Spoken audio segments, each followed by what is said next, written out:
Lanthokjari Science Magazine ngasigi thauramda thamjari Laangi Khut-su Khut-lai amadi Science amasung Mitna Uba Ngamdraba Thawai Panba Hingkupsinggi Khudolda Thirilda Leiba Hingkupsingna Haksel Karamna Ngakpage haiba hiramsida Department of Biochemistry Manipur University da Professor oina thaupuriba Dr. Debananda Singh Ningthoujam ga ekhoigi mihut Raichanda Chingtham ga unaduna wari saba Laangi Khut-su Khut-lai amadi Science Thaina mamangage lanbung amadadi sukna mamlaba maikhu mayamni thang yanaba amadi ten kapnabagi makhultani thokliba mamangage lal Haujikti ngasi makti angakpagi khulaini drone amana makhon tahandana uhandana masak khanghandana mafam amadagi atopa mafam amada bom thadaba ngamlakli tungdadi artificial intelligence ki matengna kanabu hinghanba kanabu shihanba kanabu hatpa haibasi mikupta khanglakpasu yai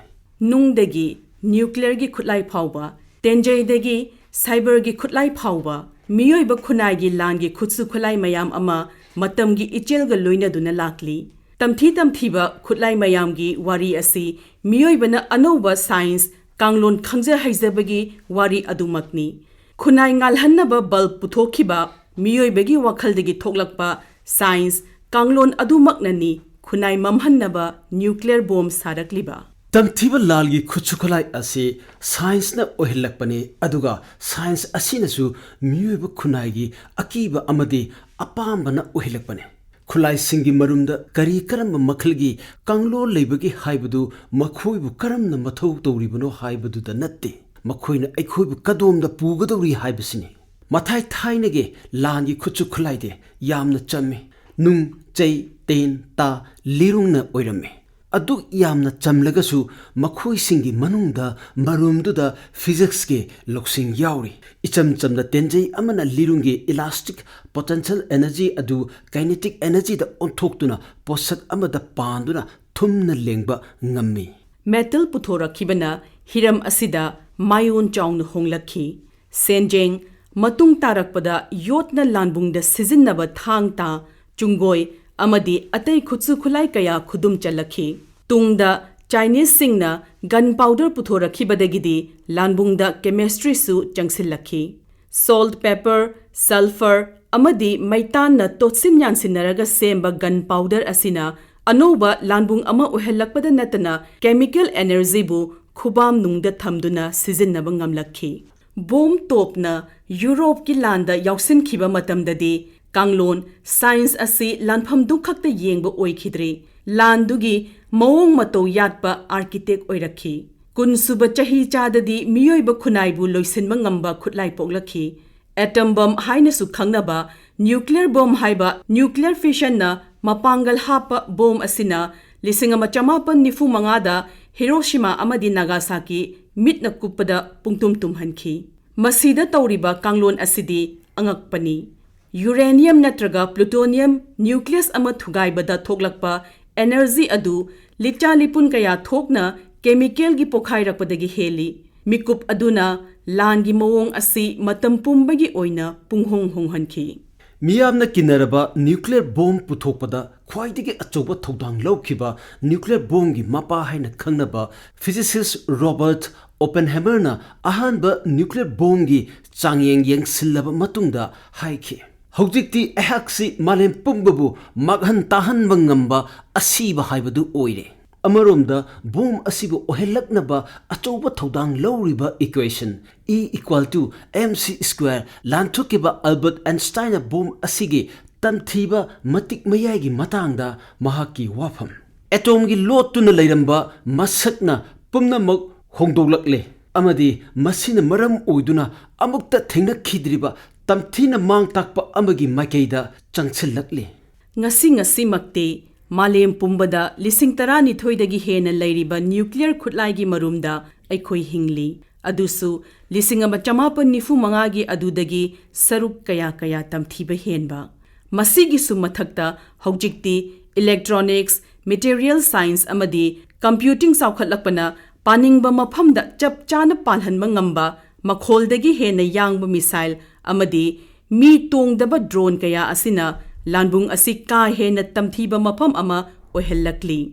ꯃꯁꯤꯅꯁꯨ ꯃꯗꯣꯝꯗꯤ cyber ꯋꯦꯄꯟꯅ ꯅꯣꯡꯃꯩ ꯃꯔꯨ ꯑꯃꯗ ꯀꯥꯞꯄ ꯇꯧꯗꯅ ꯂꯝꯗꯝ ꯑꯃꯒꯤ electricity ꯄꯨꯊꯣꯛ ꯄꯨꯁꯤꯟ ꯇꯧꯔꯤꯕ ꯍꯥꯏ ꯄꯥꯋꯔ ꯒ꯭ꯔꯤꯗꯇ ꯂꯥꯟꯗꯥꯕ ꯉꯝꯂꯦ ꯑꯃꯗꯤ ꯂꯝꯗꯝ ꯑꯗꯨ ꯃꯤꯠꯅ ꯀꯨꯞꯄꯗ ꯄꯨꯝꯃꯝ ꯃꯝꯍꯟꯕ ꯉꯝꯂꯛꯂꯤ꯫ ꯑꯃꯔꯣꯝꯗ ꯖꯤꯟꯗ ꯁꯦꯝ ꯁꯥꯔꯕ ꯕꯥꯏꯑꯣꯋꯦꯄꯟ ꯀꯌꯥ ꯁꯤꯖꯤꯟꯅꯔꯛꯄꯅ ꯑꯐ ꯐꯠꯇ ꯑꯃꯗꯤ ꯍꯤꯡꯕ ꯁꯤꯕ ꯍꯥꯏꯕꯁꯤꯒꯤ ꯈꯦꯠꯅꯕ ꯂꯩꯇꯕꯒꯨꯝ ꯇꯧꯔꯤ꯫ ꯃꯇꯥꯡ ꯃꯇꯝ ꯑꯁꯤꯗ ꯁꯥꯏꯟꯁ ꯑꯃꯗꯤ ꯁꯤꯟꯀꯥꯡꯂꯣꯟ ꯇꯦꯛꯅꯣꯂꯣꯖꯤꯅ ꯂꯥꯟꯒꯤ ꯈꯨꯠꯁꯨ ꯈꯨꯠꯂꯥꯏ ꯁꯦꯝ ꯁꯥꯕ ꯑꯣꯏꯔꯛꯇ꯭ꯔꯤ꯫ ꯃꯈꯣꯏꯅ ꯂꯥꯟ ꯑꯁꯤꯕꯨ ꯎꯕ ꯐꯪꯗꯕ ꯈꯨꯗꯛꯀꯤ ꯑꯣꯏꯕ ꯑꯃꯁꯨꯡ ꯃꯥꯂꯦꯝ ꯄꯨꯝꯕꯒꯤ ꯑꯣꯏꯕ ꯌꯥꯕ ꯃꯑꯣꯡ ꯑꯃꯗ ꯁꯦꯝ ꯁꯥꯔꯛꯂꯤ꯫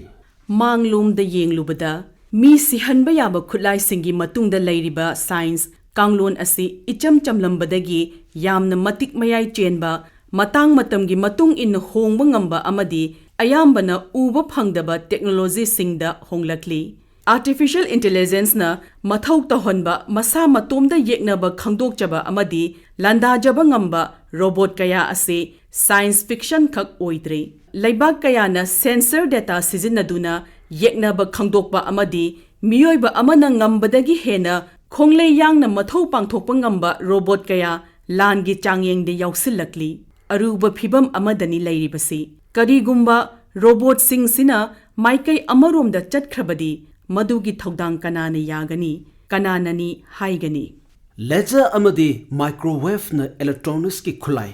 ꯗ꯭ꯔꯣꯟ ꯅꯠꯇ꯭ꯔꯒ ꯃꯤꯖꯥꯏꯜ ꯐꯥꯎꯕ ꯄꯥꯏꯔꯤꯉꯩꯗ ꯑꯇꯦꯛ ꯑꯀꯥꯏ ꯑꯃꯠꯇ ꯊꯣꯛꯍꯟꯗꯅ ꯌꯥꯍꯟꯗꯕ ꯌꯥꯔꯛꯂꯦ꯫ ꯂꯥꯟꯐꯝꯁꯤꯡꯗ ꯈ꯭ꯋꯥꯏꯗꯒꯤ ꯌꯥꯡꯕ ꯈꯣꯡꯖꯦꯜꯗ ꯆꯠꯄ ꯉꯝꯕ ꯃꯉꯥꯜ ꯑꯃꯗꯤ ꯏꯂꯦꯛꯇ꯭ꯔꯣꯃꯦꯒꯅꯦꯇꯤꯛꯀꯤ ꯔꯦꯗꯤꯌꯦꯁꯟ ꯁꯤꯖꯤꯟꯅꯔꯛꯄꯅ ꯁꯥꯏꯟꯁꯅ ꯂꯥꯟꯐꯝꯁꯤꯡꯗ ꯀꯗꯣꯝꯗ ꯄꯨꯔꯤ ꯍꯥꯏꯕꯗꯨ ꯇꯥꯛꯂꯤ꯫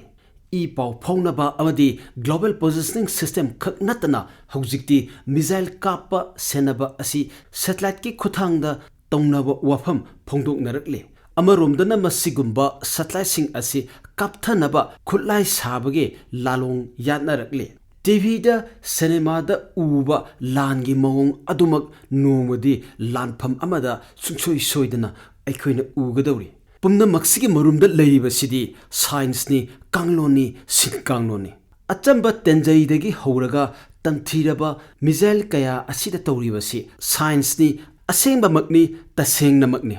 ꯁꯥꯏꯟꯁꯇ ꯆꯥꯎꯅ ꯑꯍꯣꯡꯕ ꯄꯨꯔꯛꯈꯤꯕ ꯍꯤꯔꯝ ꯈꯨꯗꯤꯡ ꯂꯥꯟꯒꯤ ꯁꯤꯖꯤꯟꯅꯐꯝ ꯍꯦꯛꯇ ꯑꯣꯏꯔꯝꯃꯤ꯫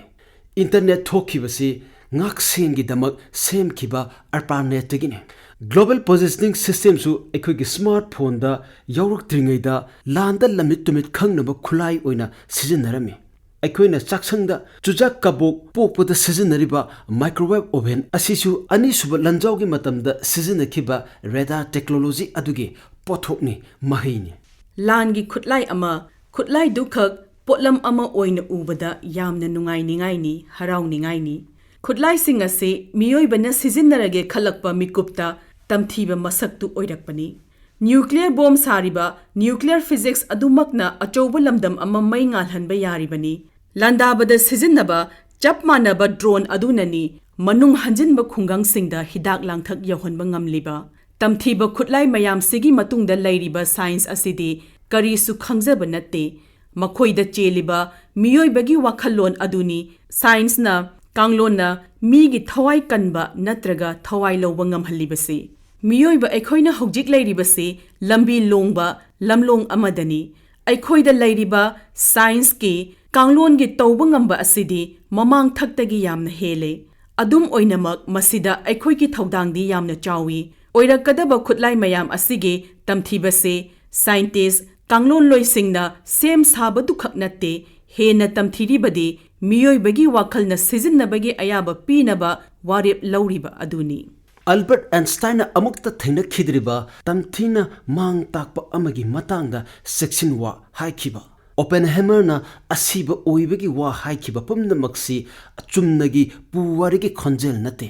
ꯈꯣꯟꯖꯦꯜꯁꯤꯡ ꯑꯁꯤ ꯑꯩꯈꯣꯏꯒꯤ ꯍꯧꯖꯤꯛ ꯑꯃꯗꯤ ꯇꯨꯡꯗ ꯆꯦꯛꯁꯤꯟꯋꯥ ꯍꯥꯏꯕ ꯈꯣꯟꯖꯦꯜꯒꯤ ꯈꯣꯟꯊꯥꯡꯅꯤ꯫ ꯇꯝꯊꯤꯔꯕ ꯈꯨꯠꯁꯨ ꯈꯨꯠꯂꯥꯏ ꯑꯁꯤꯒꯤ ꯋꯥꯔꯤ ꯑꯁꯤ ꯃꯤꯑꯣꯏꯕ ꯑꯩꯈꯣꯏꯒꯤ ꯑꯄꯥꯝꯕ ꯑꯗꯨꯒꯤ ꯋꯥꯔꯤ ꯑꯗꯨꯃꯛꯅꯤ꯫ ꯀꯔꯤꯒꯨꯝꯕ ꯑꯩꯈꯣꯏꯅ ꯑꯩꯈꯣꯏꯒꯤ ꯃꯥꯡꯗ ꯇꯥꯔꯤꯕ ꯁꯥꯏꯟꯁ ꯀꯥꯡꯂꯣꯟ ꯑꯁꯤ ꯃꯃꯨꯠ ꯇꯥꯅ ꯈꯪꯕ ꯑꯣꯏꯔꯕꯗꯤ ꯃꯁꯤꯅ ꯑꯣꯏꯍꯜꯂꯛꯀꯗꯕ ꯑꯐ ꯐꯠꯇ ꯈꯪꯕ ꯉꯝꯒꯅꯤ꯫ तसेंगबमकनी अखोइगी ख्वाइदगी चौबा खुलाइसिदी लौसिंग तेंबांग पिनबा अमदी तंगदु लेताना लेबा ओइगदबनी मांगहन तकहनबना ओइगदब नत्ते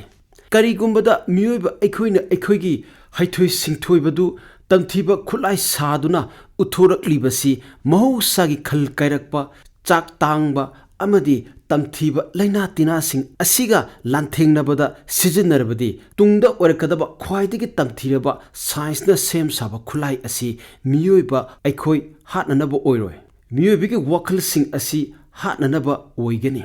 मसीगुंबा ख्वाइदगी तंगथीबा मियोइबिगे अवाबा हाटनबा लांगी खुचु खुलाई असिनी अखोइना साइंस का लोइनदुना चटकदबा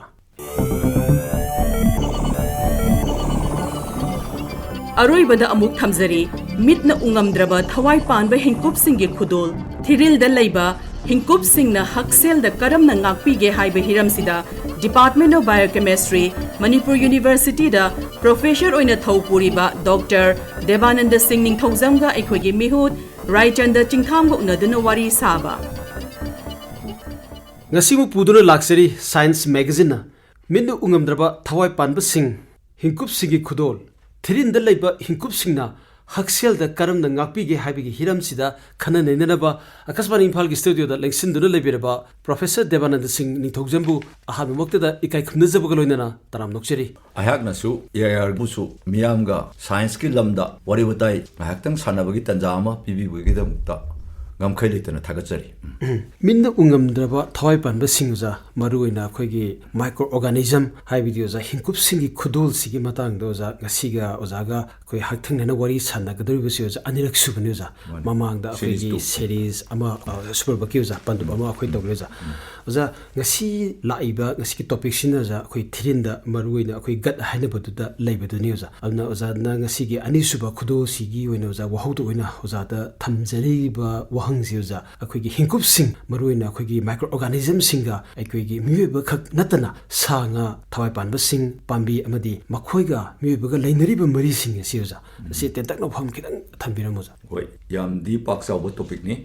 aduma koidena su aina tengtakna thamjage ahingba jiba sanga pambi singbi even miyoba ahingba jiba khudimagna hingkupsinga marup sanaduna yamna masamo ufana haksel ngakduna tingmangami kudam khurdang pijarabada malemda horiba pambi khudimak magi masa manungda magi tissue living tissue marakta endophytic microorganism haina mani yoktuna thami masina pambi si masamo ufana chaudam changdambada mating pangi aduga climate change na maram oidna koida pirakadoriba nong tadabagi drought ki China adagi soil sita salinity wangkhalakpagi acidic orakpagi China myam se ngakthokpada microbes signa achauba mating lorakani kharlaragadi pambi gi manungda hanjalaga leiba microbes sing si pambi gi har amadi pambi gi koi kokphai chuja gi leina amadi tin gang gi leina dagi ngakthokpadasu achauba mating orakani haiba ma lei aduga example ama icham chamna sanga da harabada Hawaii da bobtail squid ena squid cha chu chana bane koi seafood oina squid si na vibrio haina bacteria makhal ma yo masada yo aduga yu haise masa matonda akhoi lejet era masa akhoi squid ki jaga amda vibrio gi colony sing lei ai wari do makha ta jarake vibrio si mangan buthok lumination oil bisine kamai to gebu squid si na numidang da thabal phaba ahingda samudra sida machinjak chiba thorakpasida squid chi uchaba predator sina magi squid chi di samudra gi imai gi mathak thangba sarukta mana machinjak thiba koicha chale adu makha dagi mabu chaba predator sina samudra sida thagi mangana tarakpa magi mami si yengaga mana makha dagi phawgalaga squid chi chana bhonare adu squid ne yo iba vibrio bacteria sina mangan puthopodagi di magi sedo chi tahandabna manamoidna magi camouflage toraga predator ding ngakthokpong ngamalle sisu example lamni sumai tawduna tin kang insect kangbu myam amna bacteria makhal khara loiraga yu oga thammi aduga moigi machinjak amde moigi masasi kokphai chujagi laina na attack torapadagi ngakthokpong ngami sumai tawduna miyoibagi hakchang dasu akoina hingkup myam loiriba khara amadi phattabo oibi yai adubu akoina akoigi chinjak phajana tawraba akoigi lifestyle se phajana tawragadi afaba makalgi hingkupsingna akoi hakchang phana thambada mating oini akhoi sanga da su ngasai gi hingkup leramba adagi haipal lepal adagi ugi manung da su hingkup leramba aduna mamang da su akoina nainabada akoigi upal singi manung da hunjillaga leiba akoigi microorganism singina tungda lakaduriba akoigi antibiotics habda makoina mateng superbaki da adumana lakoza aduna hujikta su jana thambiriba sanga pambi mayam sida akoi microorganism leyoza aduna ngasigi topic siga kitang nangna pasanjarapadaza akoina akoigi microorganism si akoigi hingkupsinggi bacteria singi nainarapadaza akoigi human microbiome haina he ama akoi thengnajayuza masina akoigna miyobigi haksangi akoi karamba partsing da kadai da leidi aduga makoina loriba roles yuza karino habdu so da kitang thambiramo masi yamna su nungaiba topic ni akoi miyoibana loiraga thamiba hingkupki community si punna akoina human microbiome haina khangnei ko aduga masi skin da leragana skin microbiome adagi ya manungda mouth manungda leragana oral microbiome ख्वाइदगी चावना लरिबजे कोई थिबोंग थिरिंदा मसिबुना कोइना gut microbiome हाइर खंगनै अदुगा अकोइगी एवरेज ह्यूमन बीइंग अमना मसिर माना पुरिबा माइक्रोबायोम की चांगसी कयामुनो हाइबदा यामद्रबदा 1 to 3 किलोग्राम गुंबगी वेट ओइगनी हैन पाने अदु मसि अमरोमदा एवरेज हाइरुगदी ह्यूमन ब्रेन नमगी वेट का हाइपेट मानरब तवे अदुगा यामेबा अदुगा माइक्रो मसिंगदम हाइरुगना अहाबदा थ्योरी अम लरमे अकोइगी बॉडी की ह्यूमन सेल की मसिंगदगी माइक्रोब की मसिंगना 10 times हेलेना थाजनरमे अइना लेटेस्ट अपडेट तौर येंगदा 10 times सुदी कितंग हेंदन हाइबा माली अदुबो अइना चौराप नंबर अमा सिने एक्जेक्ट ने हाइबदि नति अयाम एस्टिमेट सुम साइंटिस्ट ना एस्टिमेट तोबदा अखोइगी body li oriba microbial cells से 37 trillion नमु ओइने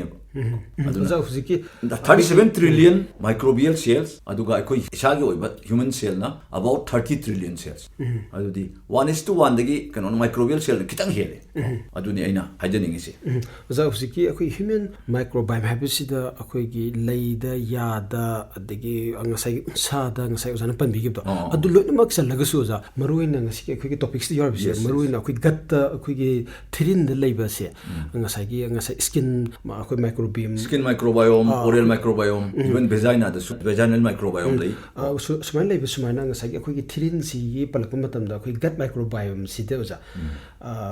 makhoi da leiba akhoi gi hingkupsing si ga ngasai akhoi gi skin da leiba ju ga akhoi gi khenabra makhoi gi model di adu makhoi gi function sing ji adu di kharagradi khenna ni manaba saruk su yauni adu bu ngasi gi topic sida mapung oina nei nagaduri sidi gut microbiome ni na ai adum da yam chawna di haidok charoi adu skin microbiome sina skin gi health maintain to da hojik yang ngapam na ngarang na han so anoba google news da lakre india da su company kharna skin gi anoba koi skin ji tagat tek na thamba na ba moina formulation khara hingkupsingna punjal daga semba si su healthy oi be human skill dagi skin da leramba microbe tu dagi semakune aduna skin gi health maintain to da skin microbiome na thoda lowi adagi oral cavity gi manung da ko koi gi ya adagi oral cavity gi health chi maintain to da koi gi oral microbiome na joba thoda ngai edu khwaidagi maru oina miyoibagi haksel ga khwaidagi mari leinari di hojiki gut microbiome dune aja khoi gi mamang da khoina series ta mamang ha pandup ta nengi bdo za khoina ngasai gi hingkupsing si microorganism sing si khoina aphaba akhoi gi ngasai gi bacteria ka haiga di ngasai gi phattaba um gi negative am sense am da chatpado jana ngasai mamang thambi gi bdo akhoi aphaba su num magi function mana tawriba thodang du gi mutung ina ma anum loirama anum akhoi gi phattaba nate aphaba su num yawina tapibdo aduna adugi wari do jang si gut microbiome si da pusalapado za akhoi gi thirin si da leiba bacteria sing microorganism sing si za ngasa aphaba su phattaba su punandum leimina bra aduga ma khoi gi aphaba gi na loriba thodang ma gi role sina karino adu ngasa gi akhoi gut da leiba akhoi gi bad bacteria haigadra za akhoi gi kano si za microorganism sing si ma khoi gi phattaba no loriba thodang si karino makhoi ni sing sa henjana da bra makhoi ngasa attack tongna bra za asa kitang thambiyo gut microbiome hairgadi gut microbiota hairga su khangne koigi communities of microbes living in our gut ko masi bo koina gut microbiota hairga khangne aduga gut microbiome haise bacteria khatdinati bacteria oibe yai virus oibe yai fungi oibe yai adagi ariba makhalgi bacteria kharsu lei arki bacteria adubu majority akoina gut health human health nei namde yaurisi bacteria ni koi universally yengadi world laiba microbial diversity sigi vast majority di mi sanga amadi pambi singmida kanaba tawbuna ayamane mahik oirisi di kharadane similarly gut sidasu akoi gi lifestyle si chumna leiraba akoi gi chinjak se aphaba charaba akoi si chang naina movement tawraba akoi gi stress si control tawraba ade atei factor mayam leiri ko si oitardi gut microbiome da magi yamna fine balance am lei balance between good gut bacteria and bad gut bacteria sija good gut bacteria sina predominant oina leiragadi masigi condition sibu akoina kari kawi eubiosis hen eubiosis di aphaba condition na maintain tawba aduga akoina chinjak phattaba chabadagi adagi alcohol consume tawbadagi smoking tawbadagi stress wangkhatpadagi ko adagi meat ka hena chabadagi adagi processed food ka hena chabadagi ko adagi sugary koigi drink beverage gumba yamena consume tawbadagi siuma bad habits dagi bad bacteria sina predominant oiragadi masi condition jibo koina kari kawi dysbiosis haibadi gut ki microbiota gi microbiome gi aphaba balance kaitharakpa khal kaitharakpa haidi aikoina huji miyoba aikoina hingiba aikoina environment si dagi laiba chinja aikoina charuba aikoina hainaruba food habit adagi akoigi ngasigi khudamada ecological imbalance kaitharakpa matamda aikoina ngasai ufun ka hena ngasai gi akoi yam ka hena akoi hanjalakpa adagi akoina chingjaliba nuksitki air gi quality sigi magi nemdharakpa haiba punamaksi akoi gatta leiriba mahusagi khal kaitharakpada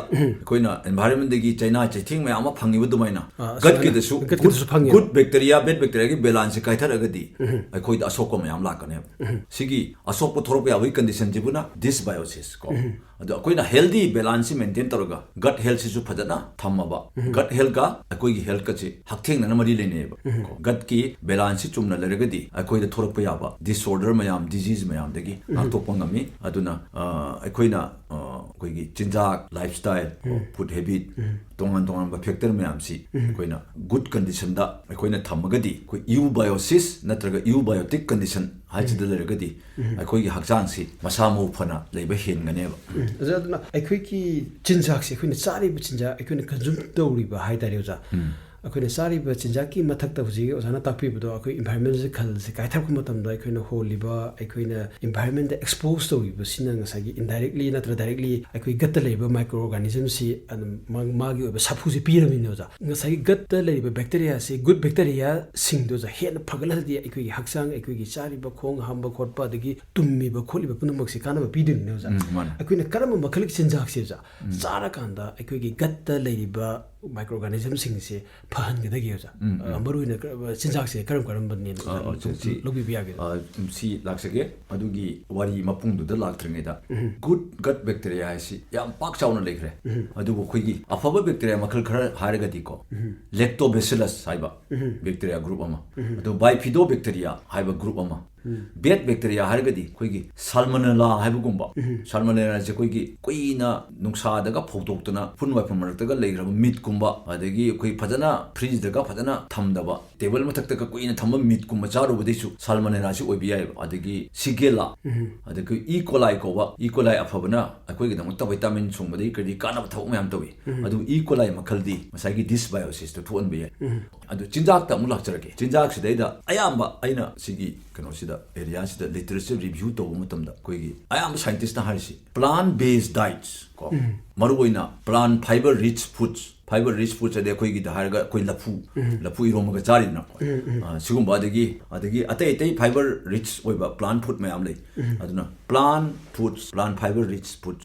aduga whole foods ide koigi oat kaina chai do breakfast da gut health ki oina human health ki oina di kanai ba aduga ngasai gi rice grain gumba adagi wheat grain gumba oat grain gumba takhairaga process toroga packet ga halaga torko pose gut health ki oina human health ki oina phatte ba adagi khoi keno da package food chaba gumba si handaba aduga khoi gi whole foods plant based foods ko sigumba sina gut health ki human health ki oina kanai aduga meat chaba si yarangi handaba scientist harisi no meat or less meat maruina red meat si yam phate pork kumba beef kumba red meat si oza akhoi gi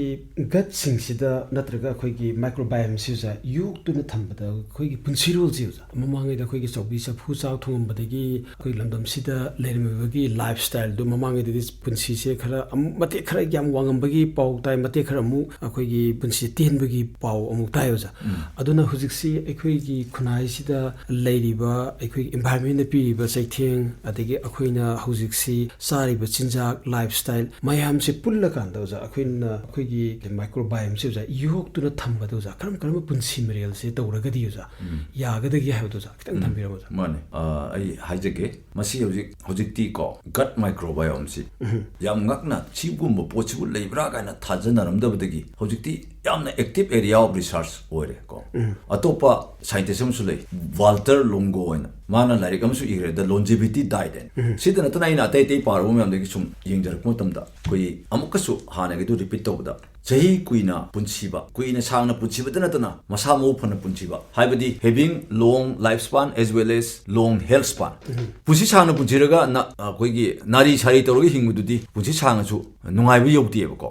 punchi su sangna su punchiba masa mo phana su kuina leiba haibadi having both long health span as well as lifespan masigi secret chi Walter Longo na haibu matungena mana su dum hai plant based diet chi sida focus tawa aduga less or no meat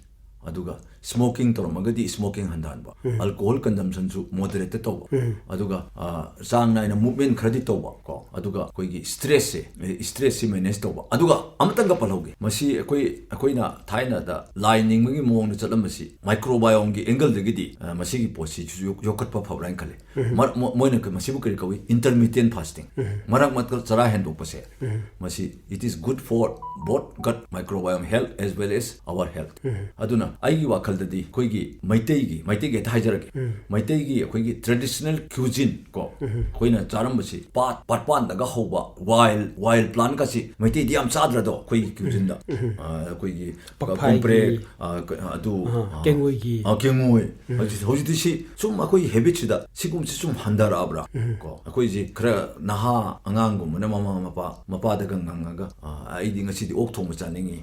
koi food habit che yamna modernize tonaba honarakpa matamda koi ji package food yam charakpa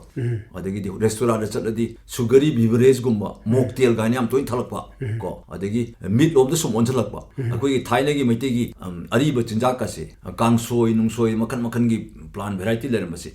koi gi ngasi khanari ba topic se mari lena koi gi yellow chinjak ta amuk regenerate to basi koi tung koina koi gi hawgalai ba ngang sing adagi koi gi tungi mirol singda haksang phana masamo phana thamna hona da masi kana nena khalli aduga atopa aina sai haijagi buto koi gi Manipur da Meetei singji maroina Meetei da nate koi gi yellow mi ataisu koi sidai da India gi mafum matai da leibadawna noikhatpagi thingmangam da noikhatpa obesity gi problem si jai yankhai mukki wanda koi na ngangai da dikai haina leram de